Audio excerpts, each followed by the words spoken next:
What is the Canon Arthur Morgan? Today, I will be covering appearance, honor, weapons, horse, decisions, and side missions. Let's start with appearance.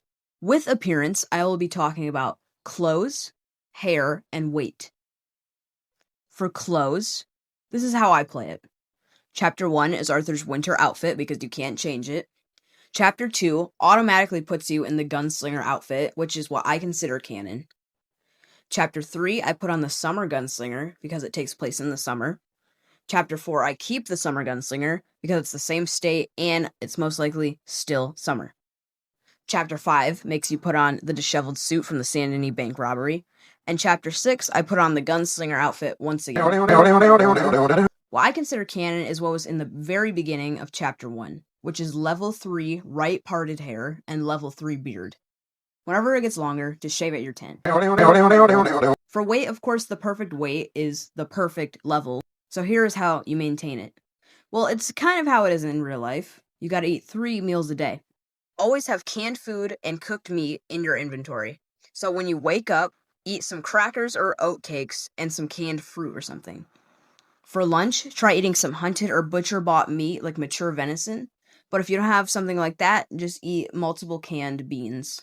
For dinner, basically eat the same thing as lunch, either meat or something canned, along with something light with the meat like cheese. If you're really going for the canon playthrough, you also must sleep every single night. And if you don't, that also affects your weight and your stats. This part actually coincides with the decisions part of the video, but I'll get to that later.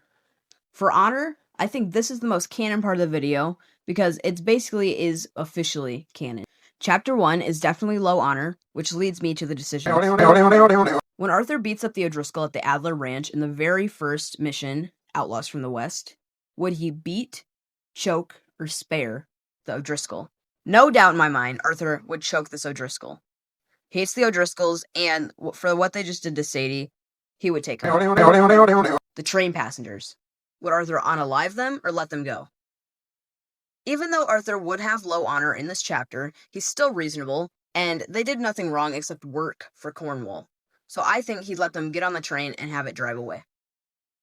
Chapter 2 would also be low honor. In the beginning of the game, just from cutscenes, he's a brute enforcer that doesn't think twice about taking a life. Would he save Jimmy Brooks? No.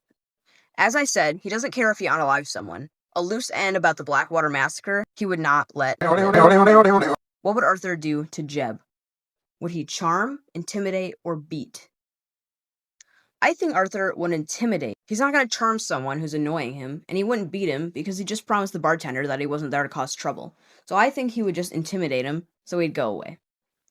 Now, for the rest of the decisions of Chapter 2, let's speedrun. I think he'd do it in the day because he trusts Hosea. I think he'd help Mary because he still cares for her. And I think he'd threaten the Chelonians. Chapter 3. Chapter 3 would be low honor, just not as low, especially because you can't use weapons in roads. Here are some decisions. He would fish. He wants to spend time with his homies. He would race Dutch, because why not? He would shoot the dynamite with Lenny. And for Sutton back to Gamora, I think he'd choose Lost Girl, because it's more believable. Chapter 4. As I said before, he would be low honor, just not as much. So I don't think he would help Mary with her father. Not because of Mary, but because he despised Mary's father. I think the most he would do is just help Jamie. As well as, I think he would kill Anthony Foreman for what he did to Tilly. Chapter 5 doesn't have any decisions, but this chapter is the beginning of the start of when Arthur is becoming a better man, but still, low-ish honor. In the beginning of Chapter 6, Arthur is low to neutral honor, but as the chapter goes on, he becomes a good man. After all, it's called Red Dead Redemption. He would help Rains Falls. He would absolve the debt of J. John Withers. He would absolve the debt and give money to Mrs. Londonderry. And he would help Captain Monroe. So the canon ending that I think is high honor and helping John. Arthur somewhat redeemed himself if you play the game like this. So a nice, peaceful death facing the sunset is what Arthur deserved in my opinion. Anyway, for weapons, it can be anything the player wants because it's one of the most customizable things besides outfits.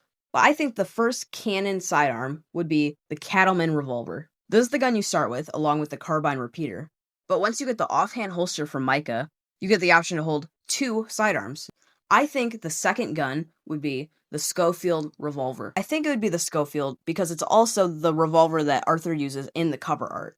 If you want to get a Schofield revolver for free, I would recommend getting it from the secret O'Driscoll business behind the Valentine Doctor. And also, in the mission where you help Micah rob a stagecoach, he gives you the Lancaster repeater. And I think that would be Arthur's primary long arm, along with either a double-barreled shotgun or the original carbine repeater from Chapter 1. So my final answer is the Cattleman's revolver in the main hand, Schofield revolver in the offhand, Lancaster repeater, and a double-barreled shotgun on Arthur's back. Now, this is definitely the hardest to figure out, because you can pick any horse from any stable, or you can rob someone. There's tons of horses in the game. But I've narrowed it down to the horse you get in the beginning of Chapter 1 from the O'Driscolls at the Adler Ranch, or the big black Shire you can sell at the stables during the hunting mission with Hosea. Personally, you can pick, but I think Arthur would keep the Tennessee Walker from Chapter 1, because Arthur already said he kind of liked it. Then again, the Shire matches Arthur's vibe as a big brute. Another thing is, the Tennessee Walker is a one-of-a-kind. No Tennessee Walker has a coat like that one. And I think Arthur should ride a one-of-a-kind, so I'm going to say he'd keep the Tennessee Walker. Another thing about a horse is, what would Arthur name it? For example, his previous horse was called Boadicea, and it's clear he likes old and big-sounding names. The last Canon playthrough I played, I named my horse Cyrus, but it can be anything you'd like. Here's some examples.